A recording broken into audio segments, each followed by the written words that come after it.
pero andá, se pasaron cosas en Suiza. Claro, obviamente. 25 minutos pasaron de las 4 de la tarde y me toca ahora recibir al canciller Santiago Juncal. Bienvenido, buenas tardes, Santi. ¿Qué tal, Ale? ¿Cómo estás? ¿Cómo están todos?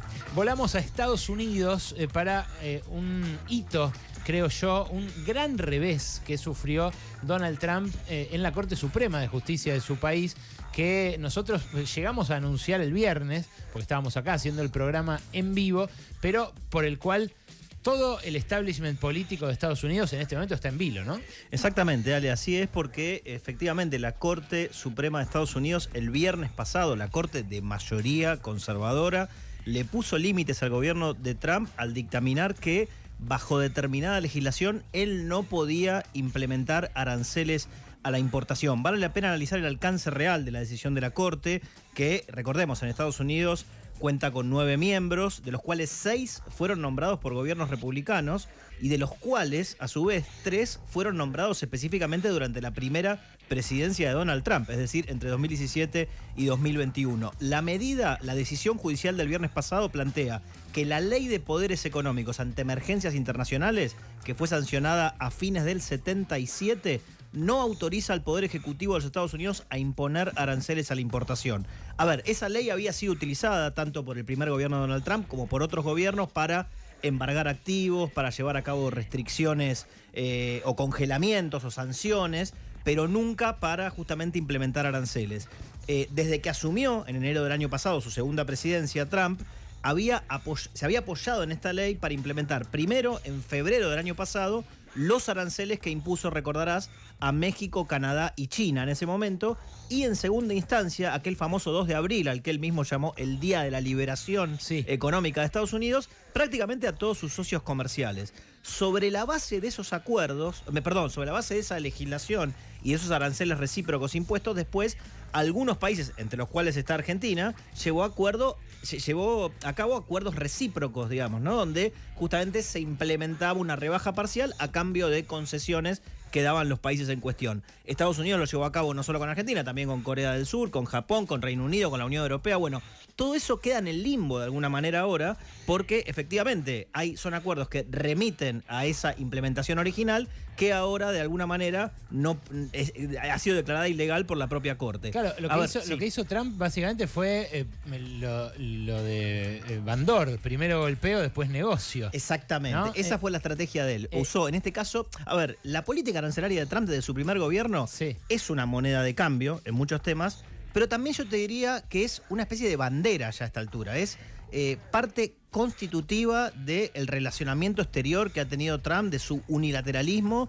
Es más, él mismo ha dicho en una entrevista que arancel era su palabra preferida en el diccionario. Digo, es imposible pensar las políticas internacionales de Trump sin considerar lo que fue la política arancelaria. Recordá lo que fue, Ale, en su primera presidencia entre 2018 y 2020, en la guerra comercial y tecnológica con China, donde los aranceles tenían un papel muy protagónico. Después hubo una tregua, el famoso acuerdo de fase 1, que de alguna manera quedó disuelto con la pandemia y los efectos de la confrontación con China posteriores a eso. Pero digo, le toca, digamos, la propia esencia, te diría, de la política exterior, más allá de los efectos concretos que tienen que ver con lo que acabo de decir, y también con los 175.000 millones de dólares que Estados Unidos recaudó como consecuencia de la implementación efectiva de estos aranceles, que ahora van a implicar, de parte de los importadores afectados por esa exacción, digamos, ilegal, avalancha de demandas judiciales en los tribunales ordinarios, podríamos decir, en Estados Unidos. La Corte Suprema no se expidió sobre este tema.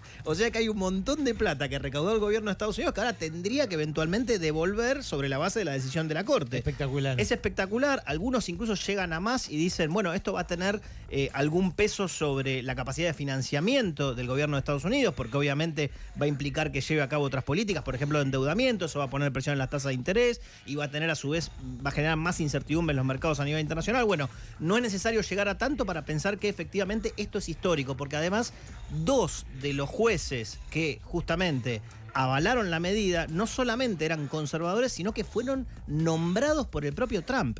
Trump, el mismo viernes que la Corte Suprema toma esta decisión, sale a hablar en la conferencia de prensa. Sacado totalmente. Sí. plantea que justamente son una vergüenza esos jueces, que es una vergüenza que hayan operado en contra de la nación, llega a sugerir que están dominados bajo intereses extranjeros para tomar esta medida. Incluso, insisto, hablando de estos dos jueces que había nombrado él entre 2017 y 2021, su primera presidencia. Impresionante. Y bueno, ¿qué hace? Establece aranceles del 10% primero y al día siguiente los aumenta al 15%. Vos dirás, ¿cómo hizo si justamente la Corte había dicho que no podía? No, efectivamente se basó en otra legislación. Se basó en otra legislación que es la Ley de Comercio de 1974, que es la que de alguna manera dentro del sistema jurídico estadounidense permite llevar a cabo más rápido una implementación por parte del gobierno, pero claro, esto es por 150 días. Hay una especie de puente, como dijo Scott Bessent en una entrevista que le realizaron ayer en un programa en Estados Unidos, sí, que implica que dentro de 5 meses el Congreso de Estados Unidos va a tener que decidir si continúan o no efectivamente esos gravámenes.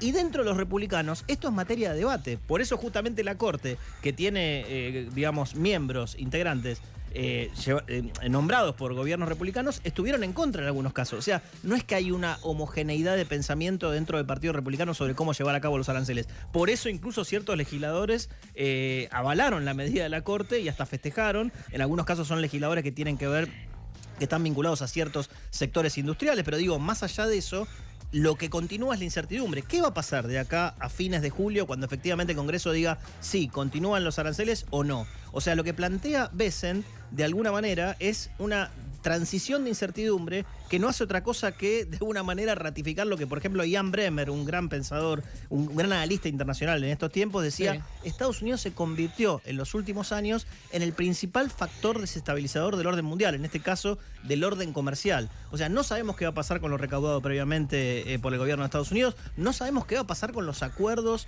recíprocos que llevó a cabo Estados Unidos con otros países del mundo, como los que mencionábamos antes, incluso la Argentina. Bueno, pará, detengámonos ahí un cachito, sí, Santi, porque no solo hubo una tanda de acuerdos comerciales que es la que incluyó la Argentina, que estuvimos junto con El Salvador, con Ecuador, con un par de países, la verdad, no ¿cómo decir? No de las grandes ligas. Exactamente. Pero también cerró acuerdos con Japón, con la Unión Europea. La Unión Europea, con Corea del Sur. Con Corea del Sur. Con el Reino Unido. Bueno, ¿qué pasa? Vos decís que queda todo en la nebulosa.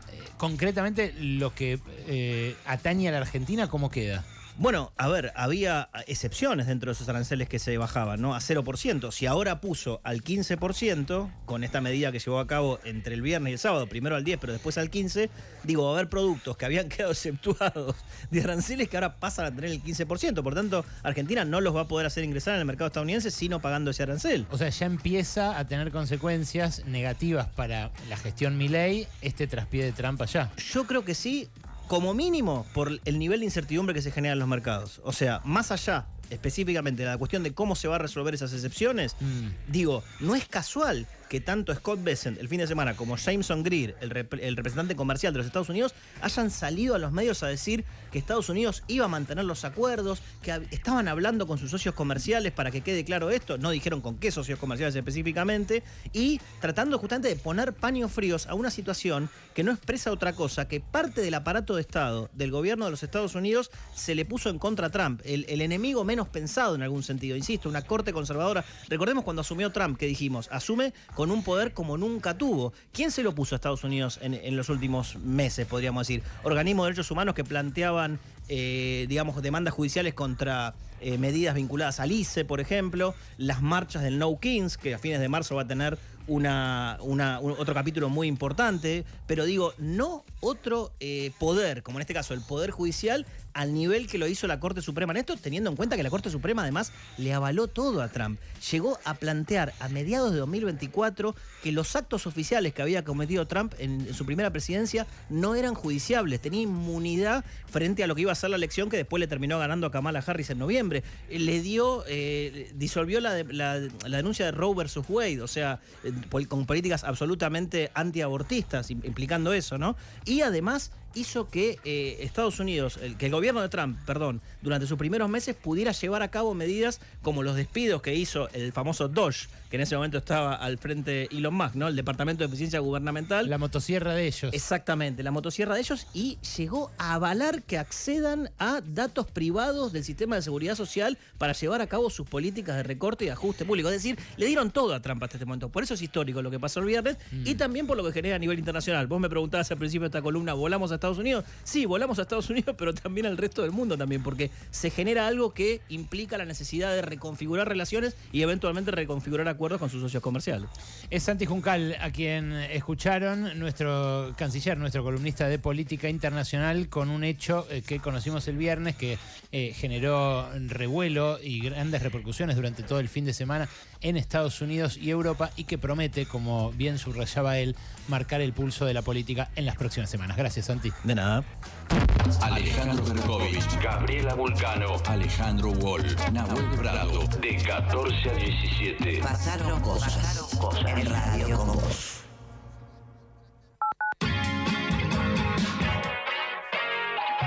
¿Dónde